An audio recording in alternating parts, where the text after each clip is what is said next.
The Terrible Old Man by H.P. Lovecraft. It was the design of Angelo Ricci and Joe Zanuck and Manuel Silva to call on the Terrible Old Man. This old man dwells all alone in a very ancient house on Water Street near the sea, and is reputed to be both exceedingly rich and exceedingly feeble, which forms a situation very attractive to men of the professions of Messieurs Ricci, Zanuck, and Silva, for that profession was nothing less dignified than robbery. The inhabitants of Kingsport say and think many things about the terrible old man, which generally keeps him safe from the attention of gentlemen like Messrs. Ricci and his colleagues, despite the almost certain fact that he hides a fortune of indefinite magnitude somewhere about his musty and venerable abode. He is, in truth, a very strange person, believed to have been a captain of East India clipper ships in his day. So old that no one can remember when he was young, and so taciturn that few know his real name.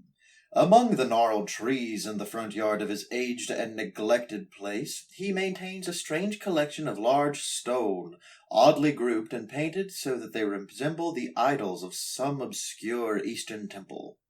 This collection frightens away most of the small boys who love to taunt the terrible old man about his long white hair and beard, or to break the small-paned windows of his dwelling with wicked missiles. But there are other things which frighten the older and more curious folk who sometimes steal up to the house to peer in through the dusty panes.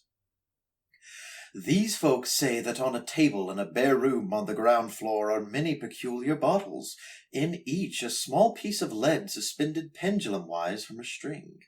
And they say that the terrible old man talks to these bottles, addressing them by such names as Jack, Scarface, Long Tom, Spanish Joe, Peter, and Mate Ellis, and that whenever he speaks to a bottle, the little lead pendulum within makes a certain definite vibrations, as if in answer. Those who have watched the tall, lean, terrible old man in these peculiar conversations do not watch him again. But Angelo Ricci, and Joe Zanuck, and Manuel Silva were not of Kingsport blood. They were of that new and heterogeneous alien stock which lies outside the charmed circle of New England life and traditions, and they saw in the terrible old man merely a tottering, almost helpless greybeard, who could not walk without the aid of his knotted cane, and whose thin, weak hands shook pitifully. They were really quite sorry in their way for the lonely, unpopular old fellow, whom everybody shunned, and at whom all the dogs barked singularly. But business is business, and to a robber whose soul is in his profession, there is a lure and a challenge about a very old and very feeble man, who has no account at the bank, and who pays for his few necessities at the village store with Spanish gold and silver minted 2 centuries ago. Messrs. Ricci, Zanuck, and Silva selected the night of April 11th for their call. Mr. Ricci and Mr. Silva were to interview the poor old gentleman, and whilst Mr. Zanuck waited for them and their presumable metallic burden with a covered motor car in Ship Street by the gate in the tall rear wall of the host's grounds. Desire to avoid needless explanations in case of unexpected police intrusions prompted these plans for a quiet and unostentatious departure. As prearranged, the 3 adventurers started out separately in order to prevent any evil-minded suspicions afterwards. Messrs. Ricci and Silva were in Water Street by the old man's front gate, and although they did not like the way the moon shone down upon the painted stones through the budding branches of the gnarled trees, they had more important things to think about than mere idle superstition. They feared it might be unpleasant work making the terrible old man loquacious concerning his hoarded gold and silver, for aged sea captains are notably stubborn and perverse. Still, he was very old and very feeble, and there were 2 visitors. Messrs. Ricci and Silva were experienced in the art of making unwilling persons voluble, and the screams of a weak and exceptionally venerable man can be easily muffled. So they moved up to the one lighted window and heard the terrible old man talking childishly to his bottles with pendulums. Then they donned masks and knocked politely at the weather-stained oaken door. Waiting seemed very long to Mr. Jarnac as he fidgeted restlessly in the covered motor car by the terrible old man's back gate in Ship Street.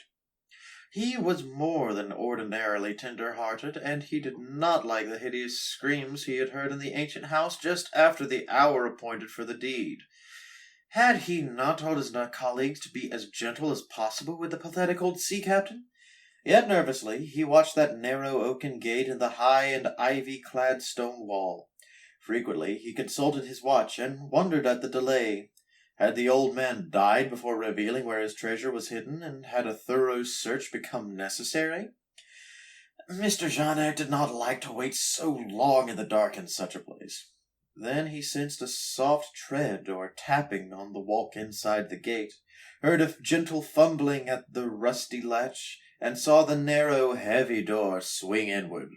And in the pallid glow of the single dim street lamp he strained his eyes to see what his colleagues had brought out of that sinister house which loomed so close behind. But when he looked, he did not see what he had expected, for his colleagues were not there at all, but only the terrible old man leaning quietly on his knotted cane and smiling hideously. Mr. Jarnac had never before noticed the color of that little man's eyes. Now he saw that they were yellow. Little things make considerable excitement in little towns, which is the reason that Kingsport people talked all that spring and summer about the 3 unidentifiable bodies, horribly slashed as with many cutlasses, and horribly mangled as by the tread of many cruel boot heels, which the tide washed in. And some people even spoke of the things as trivial as the deserted motor car found in Ship Street, or certain especially inhuman cries, probably of a stray animal or migratory bird, heard in the night by wakeful citizens. But in this idle village gossip the terrible old man took no interest at all. He was by nature reserved, and when one is aged and feeble, one's reserve is doubly strong. Besides, so ancient a sea captain must have witnessed scores of things much more stirring in the far-off days of his unremembered youth.